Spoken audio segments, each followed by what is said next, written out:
O grande destaque internacional do dia, hoje a França tem o segundo turno das eleições presidenciais, então a gente já aciona o nosso correspondente Luca Bassani, que está em Paris. Luca, você está inclusive 5 horas na frente do horário aqui de Brasília. Como é que está a votação por aí? As urnas já abriram? Como é que está a expectativa para esse dia de eleição na França? Bem-vindo, Luca.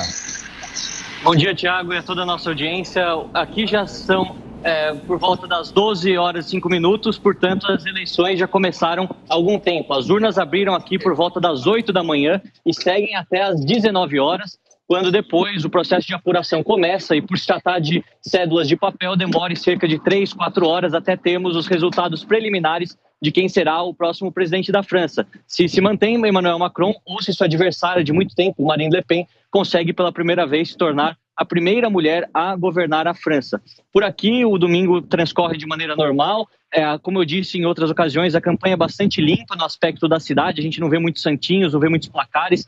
Só em alguns colégios eleitorais, alguns pontos de votação, há exatamente os cartazes com a cara de cada um dos candidatos. Mas, como eu disse, tanto as propostas quanto a figura de cada um deles é amplamente conhecida aqui por todos os franceses. E aí duas visões de mundo vão ser colocadas diretamente em contradição, em contraposição aqui hoje, nesse domingo.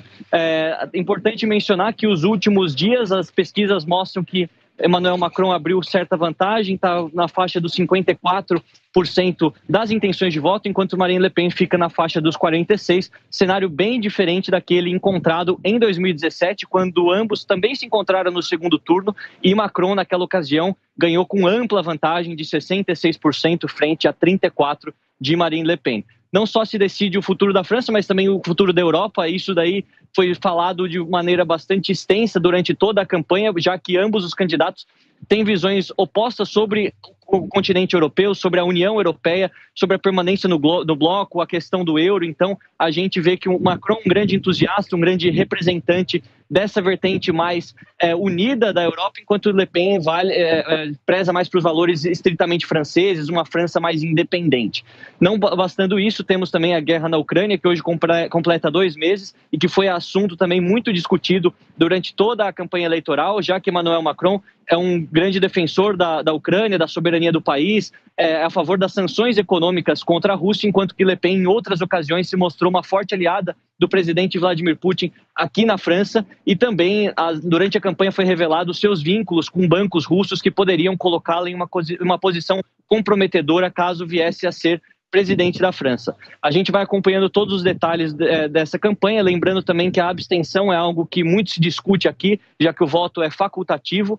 Um dado preliminar até o meio-dia mostra que mais franceses compareceram às urnas do que no primeiro turno. No primeiro turno, nesse horário, tivemos cerca de 25,3% das pessoas comparecendo e agora 26,4%, ou seja, há um aumento de 1 ponto percentual praticamente, o que mostra que talvez a abstenção, que foi dita por muitos críticos, muitos analistas, um grande problema para a reeleição de Macron, talvez não seja um problema tão grande assim, mas vamos acompanhar, como eu disse, durante todo o dia, passando sempre em primeira mão para a nossa audiência aqui da Jovem Pan. Claro. Ô, Luca, continua conosco, os nossos comentaristas de hoje querem fazer perguntas para você. Temos o Zé Maria Trindade de Brasília, o Roberto Mota do Rio de Janeiro. Roberto faz a primeira pergunta para você. Roberto, bom dia.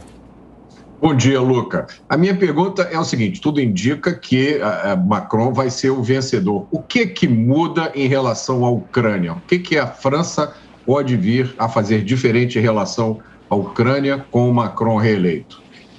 Bom dia, Roberto. Uma questão muito relevante, porque durante toda a campanha, Macron tem prometido à população jovem, à população que é entusiasta do país que foi invadido, que faria mais doações em dinheiro, que teria uma posição mais firme frente ao presidente Putin, caso fosse reeleito. Ele disse que, nesse momento de campanha, ele não poderia fazer muita coisa, já que ele espera o próprio referendo popular, através das eleições, obviamente, para ser colocado de novo nessa posição de liderança e poder falar de igual para igual com os outros chefes de Estado. Eu acredito que haja, sim, uma pressão popular muito maior para que ele mande doações de armamentos, principalmente. A gente viu que, nos últimos dias, armamentos mandados pela República Tcheca, mandado pela Polônia e também pelos Estados Unidos começaram a chegar da Ucrânia, não só armamentos, mas também blindados. Então, a pressão será também nesse sentido, ou talvez também para que se reative toda aquelas discussões que aconteceram em relação à diplomacia, que nos últimos dias adormeceram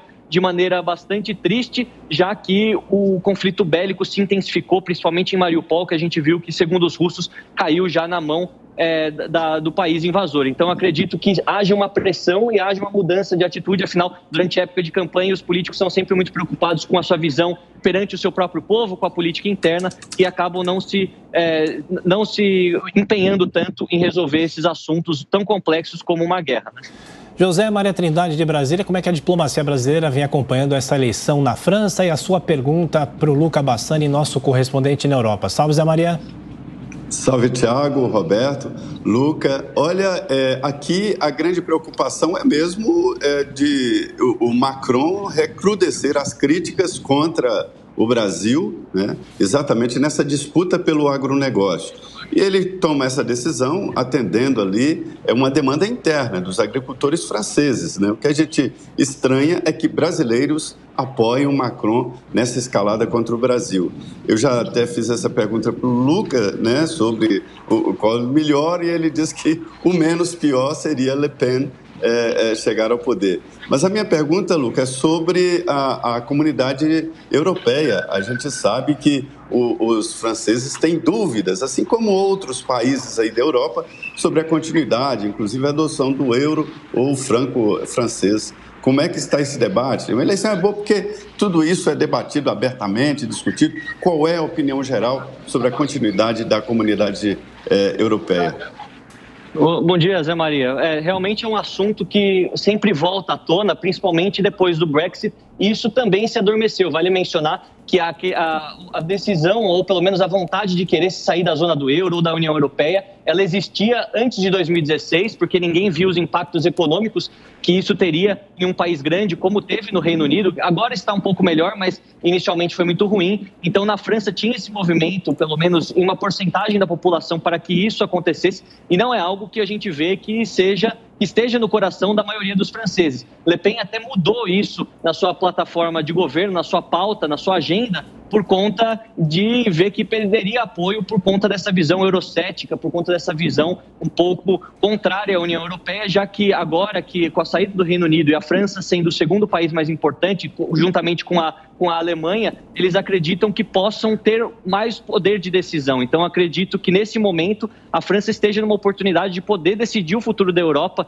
que antes ficava sempre na sombra da Alemanha e do Reino Unido. Agora ela está na linha de frente com a Alemanha, principalmente que temos um chanceler relativamente fraco na Alemanha. Se Macron for reeleito, isso mostra que o povo francês pelo menos apoia a sua continuidade, e isso poderia colocar numa posição até superior na Alemanha na tomada de decisão, perante Bruxelas, perante os órgãos da Comissão Europeia. Então, acredito que nesse momento a permanência esteja no coração dos franceses, como eu disse, e não seja um assunto que volte à tona, apesar de Le Pen sempre trazer na discussão pública que a França tem perdido o protagonismo, que a França não está decidindo o seu futuro, que há muitos impostos. Há pontos verdadeiros, mas também há muita desinformação nessa discussão, como a gente viu no Reino Unido, que também foi uma campanha bastante complicada sobre o fato, sobre números, sobre aquilo que era realmente verdade em relação à relação do Reino Unido com a União Europeia, e o mesmo acontece por aqui.